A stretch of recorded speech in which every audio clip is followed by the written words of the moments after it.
there, welcome to Busy Kids Love Music, the podcast for busy families and kids who love music and want to learn more about their favorite composers, instruments, and styles of music. I'm your host, Carly Seifert, the creator of Busy Kids Do Piano, and today we are kicking off a special three-part series on the life and music of the great composer Gustav Holst. In this first episode, we'll explore Holst's family life, his early interest in music, his musical training, and some of the unique characteristics that make his compositions stand out. Gustav Holst was born on September 21st, 1874 in England. He came from a musical family, so you could say that music was in his blood. His Swedish father, Adolph von Holst, was a professional musician who played the piano and taught music. His mother, Clara, was a singer and pianist, but sadly she passed away when Gustav was just 8 years old. His family then moved so his aunt Nina could help with the upbringing of Gustav and his brothers.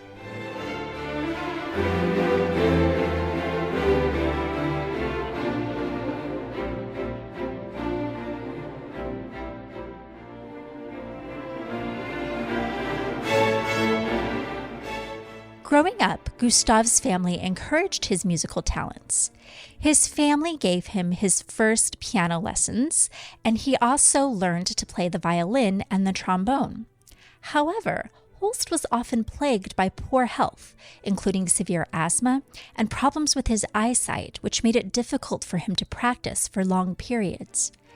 Because he also suffered from neuritis, a disease which affected his arm, playing the piano was difficult, so he focused mostly on trombone.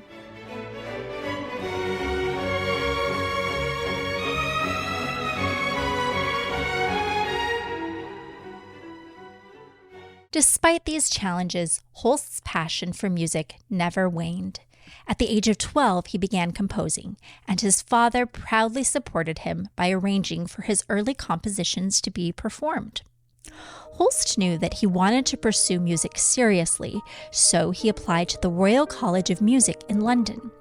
Initially, he was rejected, but he didn't give up. He continued to work hard and eventually gained admission in 1893. At the Royal College of Music, Holst studied composition and also took lessons in the trombone.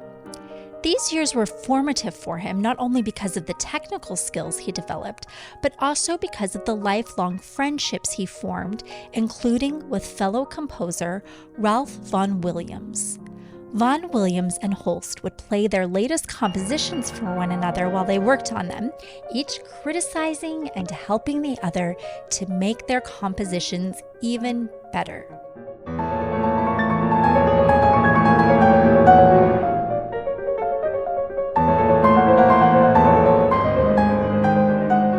Gustav Holst married Isabel Harrison in 1901. She was a soprano and a former student of his at the Royal College of Music. The couple had one daughter, Imogen Holst, born in 1907. Imogen followed in her father's footsteps, becoming a respected composer, conductor, and musicologist in her own right. The Holst family was close-knit, with Isabel supporting Gustav through his many health challenges and Imogen inheriting and preserving her father's musical legacy. Their home was often filled with music, and Gustav's family played a crucial role in his personal and professional life, providing him with both inspiration and support.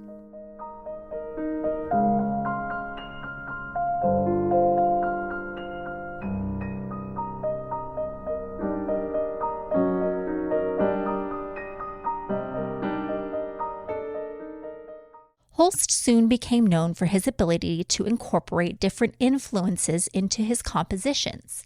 He was particularly interested in English folk music, which he felt brought a unique character to his work. Additionally, Holst was fascinated by the music of other cultures, particularly Indian music, which he studied and even incorporated into some of his compositions, such as in the opera that you're listening to now, called Savitri, which is based on an ancient Sanskrit text.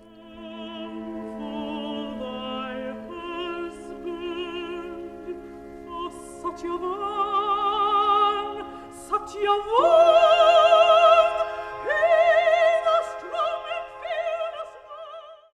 of the trademarks of Holst's music is his ability to blend these diverse influences into a cohesive and original style. He often used innovative harmonies and complex rhythms, which gave his music a distinctive sound. Holst was also known for his interest in astrology, which inspired one of his most famous works, The Planets. Each movement of the Planet Suite is named after a different planet and reflects its astrological character, and we'll be exploring that work in more depth during the next episode of Busy Kids Love Music. Holst's dedication to his craft and his willingness to explore new musical territories made him a unique figure in the world of classical music. Although he faced many challenges, including health issues and the initial struggle to gain recognition, his perseverance paid off, and today he is celebrated as one of the great composers of the 20th century. If you head to this episode's show notes at busykidsdopiano.com/podcast/130, I've put together a curated playlist of some of Gustav Holst's most famous works, including the entirety of the pieces you heard excerpts of in today's episode. Again, you'll find that playlist linked at busykidsdopiano.com/podcast/130. That's all for today's episode of Busy Kids Love Music. I hope you enjoyed learning about the life of Gustav Holst.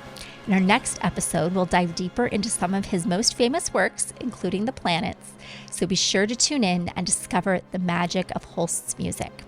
Until next time, keep exploring music, and I look forward to connecting with you again in 2 weeks as our series continues. Bye for now.